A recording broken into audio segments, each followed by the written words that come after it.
मैं आपसे पूछ रही हूँ। देखिए मुमताज जी सरवर जी तंज भी कस रहे हैं, वो नहीं तंज भी कस रहे हैं, गुस्सा भी हो रहा है। मेरा सीधा सवाल ये है कि योगी आदित्यनाथ, नहीं ठीक है, योगी आपका सवाल वाजिब है, मैं उससे वो राकेश जी से लूंगी, राकेश जी को भी स्क्रीन पर जरा रखिए। लेकिन सरवर साहब आपका सवाल लेते हुए भी फिर राकेश जी के पास जाते हैं जरा। ये कानून में अगर बदलाव है और यूपी में मुमताज जी ने कहा कि भाई क्राइम सबसे ज्यादा, उसका एक टेक्निकल कारण अवधेश जी ने बताया, लेकिन इन सब के बावजूद अगर, उस पर हंस सकते हैं आप, लेकिन इस पर अगर एक टेक्निकल मैं आपसे पूछूं, अगर कानून में सजा का प्रावधान बढ़ाया गया है तो उससे किसी को दिक्कत तो नहीं होनी चाहिए सरवर साहब? अगर कोई अपराध कर रहा है या तो फिर आप अपराधियों के साथ खड़े हैं इसलिए आपको दिक्कत होगी, सरवर साहब? देखिए, अपराध का डेटा और विकास का डेटा ये तो जब सत्ता पक्ष और विपक्ष के लोग बैठेंगे तो वो लेकर बैठे। आज मैं उस डेटा को टच ही नहीं करूंगा। ठीक है।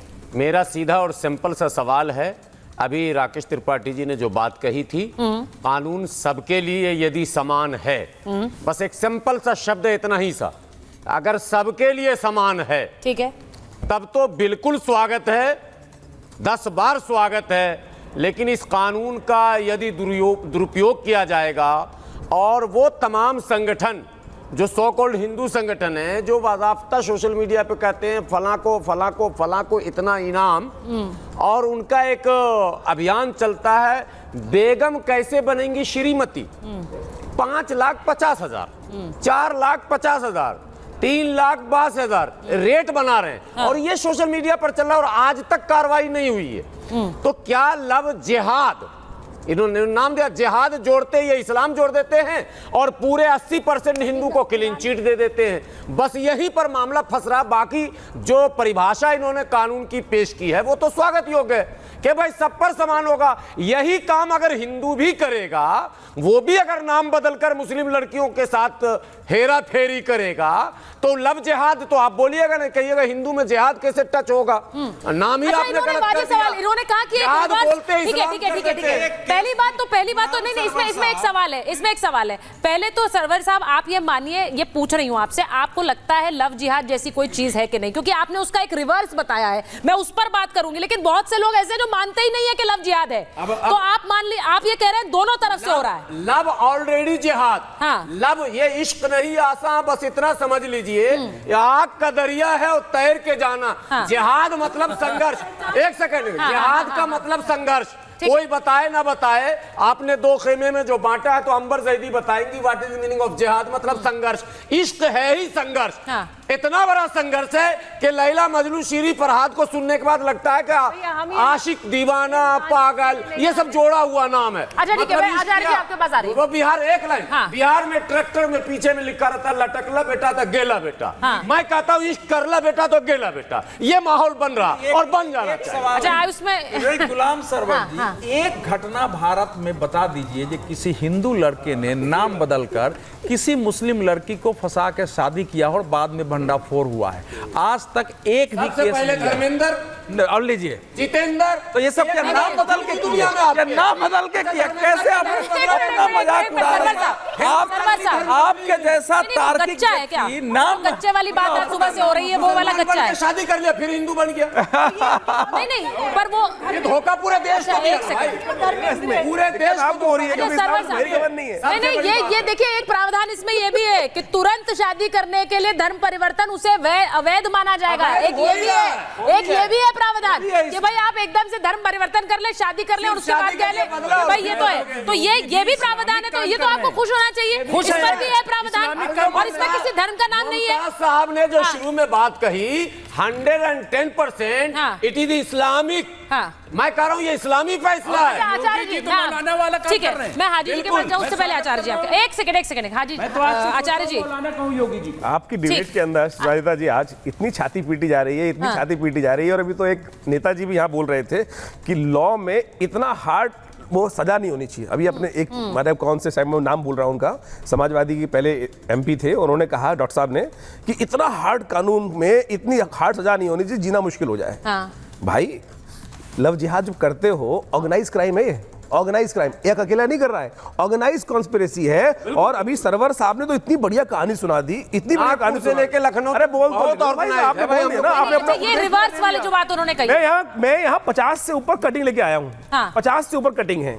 अगर आप पढ़ना, अखबार के नाम भी लिखा है और पूरा पहले धर्म परिवर्तन फिर निकाह, उसके बाद लिखता है गलत धर्म बताकर दोस्ती करनी चाहिए मनमाहा, उसके बाद नशे की गोली खिलाई, और ये इसके बाद एक लव जिहाद अखबार के अंदर लिखता है रेप पीड़िता गोली की। अरे भाई नाम बता रहा हूँ, पूरा नाम बता रहा हूँ। अगर आपको दिक्कत हो तो आपको लग रहा है कि वो अगर मैं चैनल पे बैठा हूँ, नाम बना कर लाई, वो आपको बना कर शांति से उन्हें शक है। आपको दे दूंगा पूरी किताब छापी हुई है, पूरी बिल्कुल किताब छापी हुई, दिक्कत मत कर। अरे आप देखना नहीं चाहते ना, क्योंकि कहानी बनाने वाले हो आप। आपने इतनी बड़ी कहानी बना दी, हमने टीवी के ऊपर देखा। अरे सुनो, हमने टीवी के ऊपर देखा यहाँ बैठकर कि रेट लिस्ट थी कि इतने ब्राह्मण की लड़की को पटाओगे तो इतना पटाओ वर्ड था, पटाओ वर्ड। शर्म कर लो बैठकर। यहाँ लगातार ये मौलानाओं की तरह से, हर मदरसे की तरह से ये खेल चल रहा था, और लगातार टीवी के ऊपर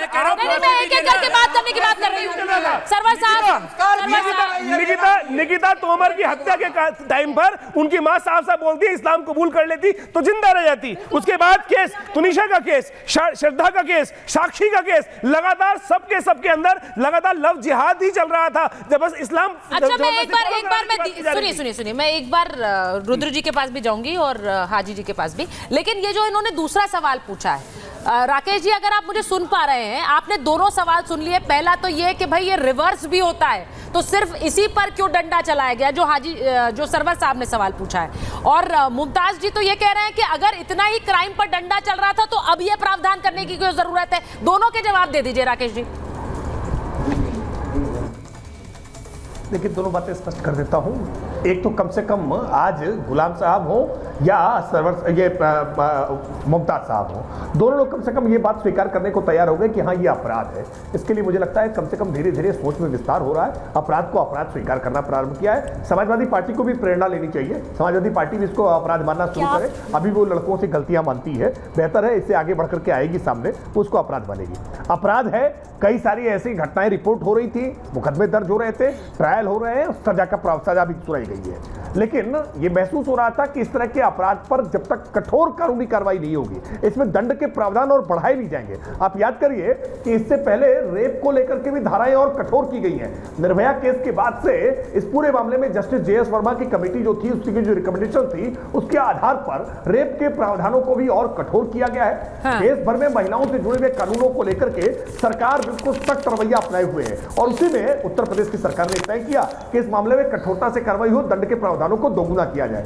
जहां तक बात रही, गुलाम सरवर साहब कह रहे हैं कि केवल मुसलमानों पर लागू होगा क्या, मैं स्पष्ट तौर पर कह रहा हूं, कोई हिंदू धोखा देकर के करेगा तो उस पर भी लागू होगा, कोई ईसाई धोखा देकर के करेगा तो उस पर भी लागू। अब ये देखिए, अब ये सुन लीजिए आप, ये सबके साथ है, कानून किसी के लिए नहीं। ये इंपॉर्टेंट है जो राकेश त्रिपाठी जी कह रहे हैं। उन्होंने कहा कि कोई भी गच्चा देकर करेगा, आपने तो फिल्म स्टार्स के नाम ले दिए, लेकिन सुन लीजिए वहां पर गच्चा देकर किया गया क्या भाई? देखिए, मुझे ऐसा लगता है कि किसी की भी व्यक्तिगत जीवन पर कोई टिप्पणी करने से पहले उन्होंने जो किया वो अपने जीवन में किया, और मुझे नहीं लगता वहां कोई गच्चा था। पहली बात। दूसरी बात उन्होंने कहा, हाँ ठीक है, वो सवाल तो वो भी करना चाह रहे हैं, वो बोले ही नहीं अभी तक। आप उन्हें बोलने देंगे कि नहीं देंगे? अब बोल लूं।